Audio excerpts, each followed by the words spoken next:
एक दिन भगवान शिवाशिव आपस में बैठकर चर्चा कर रहे थे कि हमारे दोनों पुत्र अब बड़े हो गए, अब हमें इनका विवाह कर देना चाहिए।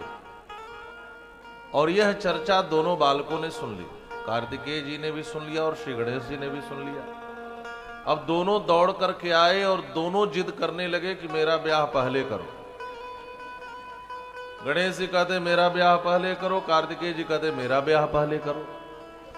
अच्छा, ये बात एक दिन की नहीं, जब दोनों भाई मिलते तो आपस में ही झगड़ा करने लगते, पहले मेरा होगा पहले मेरा होगा। ये अक्सर विवाद करते, माता पिता से भी दोनों जिद करते, पहले मेरा पहले मेरा पहले मेरा।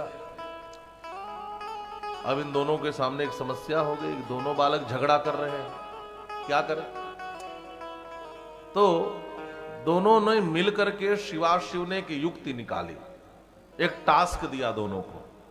कहा सुनो, जो भी पूरी पृथ्वी की परिक्रमा करके पहले हमारे पास आएगा हम उसी का विवाह पहले करेंगे। टास्क दे दिया, जाओ। अब इतना सुनना था कि कुमार कार्तिकेय ने प्रणाम किया, मोर पर बैठे और उड़ लिए। अब गणेश जी सोचने लगे कि मैं तो इस मामले में हार जाऊंगा। क्यों? एक तो मेरा थोड़ा पेट भी बड़ा, दौड़ लगाना भी कठिन है ना, मोदक ग्रहण करते हैं, मिठाई ज्यादा खाते हैं, है ना, जरूर शुगर की शिकायत रही होगी, तभी इनको कपित्थ और जामुन चढ़ाया जाता है। कपित्थ जम्बू फल चारु भक्षणम, है ना। कपित्थ माने कैथा और जम्बू माने जामुन। ये शुगर की बहुत अच्छी दवा है। किसी को हो जाए मधुमेह तो ग्रहण करना चाहिए, न भी हो तो ज्यादा मीठा खाने वाले को ग्रहण करना चाहिए। तो गणेश जी को कोई ये चढ़ाए तो बहुत प्रसन्न होते हैं। कपित्थ का फल और जम्बू माने जामुन। जामुन तो आप समझ रहे हैं। कपित्थ भी सफेद सफेद होता है, वो बेल की तरह। कैथा बोलते हैं उसको हमारी अयोध्या तरफ, इधर जो भी बोलते हैं आप पता लगा लेना, संस्कृत में कपित्थ बोलते हैं। कपित्थ जम्बू फल चारु भक्षणम श्लोक भी है। तो गणेश जी ने सोचा कि भाई थोड़ा पेट बड़ा है और मेरा वाहन भी जो है वो भी मूसक, चूहा, कितना दौड़ लगाएगा। तो एक बात तो कंफर्म है कि इस दौड़ में तो मैं हार जाऊंगा। और माता पिता ने जो टास्क दिया है इसके अनुसार तो मेरा ब्याह बाद में ही होगा, पहले कार्तिकेय का हो जाएगा। तो गणेश जी ने एक युक्ति निकाली। देखिए, बुद्धि के देवता है गणेश जी। इन्होंने क्या युक्ति निकाली?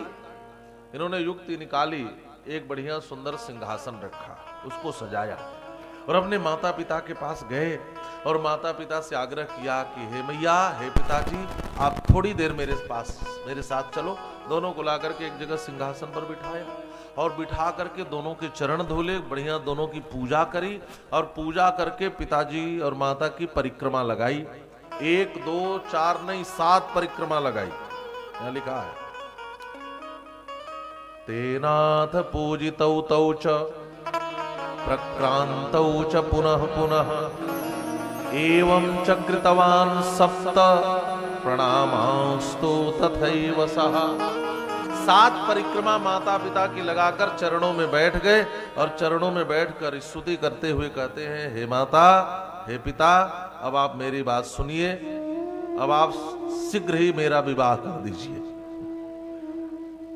भोलेनाथ ने कहा, बेटा, अरे कार्तिकेय बहुत आगे निकल गया, तू अभी यहां है, तू जल्दी से जा, क्योंकि हमने जो शर्त रखी है उसी के अनुसार हम विवाह कर सकते हैं। गणेश जी ने कहा, जो आपने शर्त रखी तो मैंने पूरा कर लिया, इसलिए आप शीघ्र ही मेरा विवाह कर दीजिए। भगवान शिव ने कहा, बेटा तू कैसी बात कर रहा है, हम समझ नहीं पा रहे। तब गणेश जी ने कहा, भो मातर भो पितर धर्म रूपो प्राज्ञो युवाम मतौ धर्मतः श्रूयताम सम्यक वचनम मम सत्तमौ। हे मैया, हे पिताजी, आप दोनों तो धर्मरूप और विद्वान हैं, और मैं भी धर्म सम्मत बात कर रहा हूं। मैंने पृथ्वी की एक नहीं 7 परिक्रमा कर ली है, आपने तो एक की ही बात की थी। इसलिए आप दोनों ऐसा मत कहिए, आप दोनों मेरा विवाह कर दीजिए। तो भगवान शिव ने कहा कि बेटा इधर आ, तूने अभी जो परिक्रमा की ना, तो यहां इतनी छोटी सी धरती है, पृथ्वी है। मैंने इतनी छोटी पृथ्वी की परिक्रमा की बात नहीं की है। अरे बेटा, सप्तद्वीपा समुद्रांता महद्भिर गहनैर्युतः, वो 7 द्वीप वाली समुद्र पर्यंत फैली हुई जो पूरी पृथ्वी है, मैंने उस परिक्रमा की बात की है। तो यहां परिक्रमा करके कह रहा है कि मैंने 7 परिक्रमा कर ली। तब गणेश जी ने कहा, नहीं पिताजी, नहीं मैया, आप मेरी पूरी बात नहीं समझ पा रहे हैं। बेटा तू समझा क्या कहना चाहता है। कहा श्री गणेश जी ने कि मैंने सुना है और शास्त्र कहते हैं, मैंने पढ़ा है, पुत्रस्य च महत्तीर्थम पित्रोश्चरण पंकजम अन्य तीर्थम तो दूरे वै गत्वा संप्राप्यते पुनः। माता पिता के चरण कमल पुत्र के लिए महान तीर्थ है। माता पिता ही सबसे सर्वोत्तम तीर्थ है, और जो माता पिता की परिक्रमा कर लेता है, शास्त्र कहते हैं उसको पूरी पृथ्वी की परिक्रमा का फल मिलता है। तो पिताजी अब एक बात बताइए, या तो कह दीजिए शास्त्र में लिखा वचन झूठा है, कि शास्त्र में ऐसी ही बातें कही जाती हैं। यदि माता पिता की एक परिक्रमा पूरी पृथ्वी की परिक्रमा मानी जाती है, शास्त्र में लिखा है, तो मैंने तो 7 परिक्रमा कर ली। और नहीं तो कह दिए शास्त्र का वचन झूठा है तो मैं मान लूंगा। तब भगवान शिव ने सीधे ब्रह्मा जी को बुलाया कि महाराज आप तो वेद लिए ही चलते हो, जल्दी से बताओ। ब्रह्मा जी ने कहा, महाराज आपका पुत्र जो कह रहा है, ब्रह्मोवाच इत्युक्त्वा पार्वती पुत्र स गणेशः प्रकृष्टधीः, आपके बेटे की बुद्धि बहुत तेज है। यह जो कह रहा है यह बात सत्य है। शास्त्र कहते हैं कि माता पिता के चरण कमलों में ही सारे तीर्थ का निवास होता है। माता पिता की कोई एक परिक्रमा कर ले तो पूरी पृथ्वी की परिक्रमा का फल मिलता है। दोनों चुप हो गए। गणेश जी ने कहा, इसलिए तो मैं कह रहा था कि मेरा विवाह आप शीघ्र करो। उन्होंने कहा कि भाई बात तो सही कह रहा है बेटा, इसलिए अब हमें गणेश का विवाह करना चाहिए। विश्वरूप की 2 बेटियां थी, एक का नाम है सिद्धि और दूसरी का नाम है बुद्धि। कुछ लोग रिद्धि सिद्धि भी कहते हैं, लेकिन शिव पुराण में सिद्धि और बुद्धि कहा भी जाता है। सिद्धि बुद्धि सहिताय श्री गणेशाय नमः। सिद्धि बुद्धि 2 बेटियां थे, उनके साथ विवाह की तैयारी हो रही है। अब यहां पर एक बात कही गई, ध्यान से समझना और सुनना, बाकी व्याख्या कल करूंगा, अब समय पूरा होने वाला है, 3 मिनट और बाकी है। तो एक यहां पर एक कहानी दी है, वो बहुत समझने वाली कहानी है। बुद्धिर यस्य बलम तस्य निर्बुद्धे सुकुतो बलम। आपने जो एक गणेश जी का चरित्र सुना, इससे आपने क्या शिक्षा ग्रहण की? इसकी सबसे बड़ी शिक्षा यह है कि जिसके पास बुद्धि है उसी के पास बल है। कूपो सिंहो मदोन्मत्तः ससकेन निपातितः। आपने शशक और सिंह की कथा सुनी है? नहीं सुनी? शशक का अर्थ कुछ लोग यहां सियार करते हैं, सियार नहीं, शशक का अर्थ होता है खरगोश। अब मैं बहुत संक्षेप में 1 मिनट में कहानी सुना देता हूं। ऐसे हमारे उत्तर प्रदेश में तो संस्कृत में कहानी पढ़ाई भी जाती है। शिव पुराण की कहानी है छोटी सी, कि एक जंगल में सभी पशु रहा करते थे, वहां पर एक सिंह आया।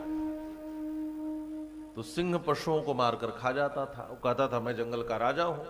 तो पशुओं ने एक मीटिंग की और सिंह से कहा कि देखो, तुम अपने मन से किसी को मत मार दिया करो, हम सब पशु अपने घर से, अपने परिवार से रोज तुम्हारे भोजन के लिए एक प्राणी को, एक सदस्य को भेज दिया करेंगे। तो सिंह को भी कोई आपत्ति नहीं थी, और इन लोग भी जो घर में बिल्कुल नकारा होता था एक एक करके भेजते जाते थे। जिसके घर की जब बारी आती थी, तो एक दिन एक खरगोश की बारी आई। उसके घर वालों ने कहा जाओ। खरगोश चला, और खरगोश बुद्धिमान, सिंह बलवान। खरगोश ने सोचा क्या करूं, तो खरगोश ने बुद्धि से काम लिया। 12 बजे रोज पहुंचना अनिवार्य था, यह 1 घंटा लेट करके 1 बजे पहुंचा। जब भूख लगी हो ना और भोजन सामने ना हो तो और क्रोध बढ़ता है। भूखे व्यक्ति को बड़ा गुस्सा आता है। अब सिंह का क्रोध और बढ़ता जाए। 1 घंटे विलंब से आए हुए खरगोश को देखा तो झपट पड़ा। क्यों जी, तुम्हें नहीं पता है कि समय से आना चाहिए? मैं तुम्हारे पूरे परिवार वालों को मार डालूंगा। खरगोश ने कहा सरकार बात तो सुनो, मैं तो 9 बजे ही घर से चला था, 10 बजे आप तक पहुंच जाता। लेकिन आप मेरी बात ध्यान से सुनो, और आपको लगे मुझे मारना है तो मुझे नहीं पूरे परिवार को मार देना। सिंह ने कहा जल्दी बोलो क्या बात है। तो उस खरगोश ने कहा कि इस जंगल में आप ही अकेले सिंह नहीं हो, एक और सिंह है। वो कहता है असली राजा मैं ही हूं। महाराज वो आपसे तो डरता है, आपके सामने नहीं आता, लेकिन छिपकर जंगल में रहता है। आज उसी ने मेरे रास्ते को रोक लिया। मैं किसी प्रकार जिंदा बचकर उससे भागते हुए आप तक पहुंचा, इसलिए विलंब हो गया। नहीं तो वो मुझे खा लिया होता तो आप तो भूखे रह जाते। सिंह को और क्रोध आया। सिंह ने कहा तुम बता सकते हो कहां रहता है? खरगोश ने कहा बता सकता हूं। चलो ले चलो, पहले मैं उसको मारूंगा फिर तुम्हें खाऊंगा। कहा चलो, और खरगोश लेकर के आया। अब कहानी याद आ गई होगी। एक कुआं था और उसने कहा कि इसी कुएं में रहता है। और सिंह झांका तो उसे उसका प्रतिबिंब दिखाई पड़ा। सिंह ने प्रतिबिंब देखा तो सिंह को लगा कि जरूर कोई सिंह है। तो सिंह ने जोर से दहाड़ लगाई, और कुएं में आप जैसी आवाज निकालेंगे प्रतिध्वनि आती ही है। तो नीचे से भी दहाड़ सुनाई दी। सिंह को कंफर्म हो गया कि जरूर इसके भीतर छिपा है। आकृति भी दिख रही है, आवाज भी सुनाई दे रही है। सिंह ने कहा अभी बताता हूं, और विशाल गहरे कुएं में सिंह ने छलांग लगा दिया। खरगोश मुस्कुराया। खरगोश ने कहा बल ही सब कुछ नहीं होता, बुद्धि से बड़े बड़े काम हो जाते हैं। बुद्धि यस्य बलम तस्य।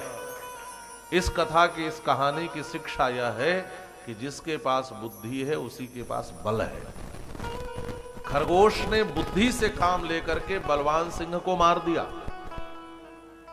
गणेश जी ने बुद्धि से काम लिया, और कार्तिकेय ने बल से काम लिया।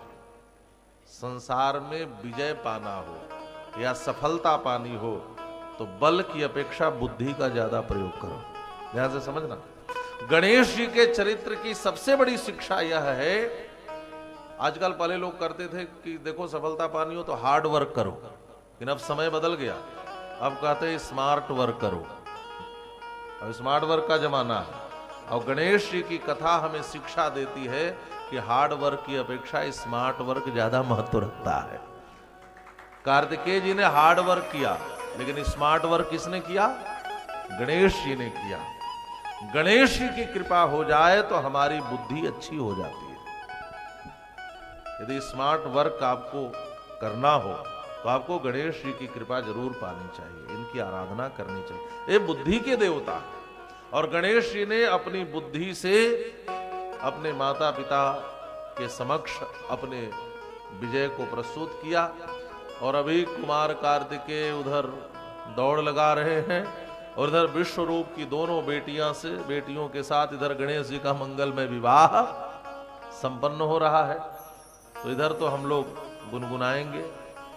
और गणेश जी को सबसे प्रिय क्या है? मोदक प्रिय। तो यहाँ मोदक की व्यवस्था है, तो एक एक करके आप गणेश जी के मंगलमय विवाह में सबको मोदक वितरित भी करते रहेंगे।